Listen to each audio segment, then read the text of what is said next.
সবকিছু ছবি তুলে ফেসবুকে দিতে হয় না, কিছু পার্সোনাল জিনিস থাকা লাগে, পার্সোনাল একটা area, personal space, personal life, personal charity, personal good deeds, এটা লাগবে আপনার।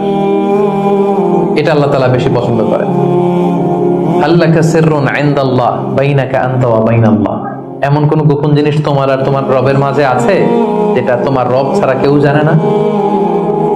তোমার আর তোমার রবের মাঝে এরকম গোপন কোনো ডিলিংস আছে যেটা কেউ জানে না? জীবনে কখনো গোপন দান করছো যেটা কেউ দেখেনি? ওইটাই কাজে লাগবে। এজন্য ষষ্ঠ শ্রেণী হচ্ছে ওই ব্যক্তি যে গোপনে দান করে, সিক্রেট চ্যারিটি করে। গোপনে দান করতে রাজি আছেন তো সবাই? নট নেসেসারি যে খুব বিগ অ্যামাউন্ট লাগবে, 1 রিঙ্গিত, কয় রিঙ্গিত, ওইটার আল্লাহ পেলে পুষে উহুদ পাহাড়ের সমান উঁচু করে আপনার আমল নামায় ঢুকাই দিবে। কটা গেল?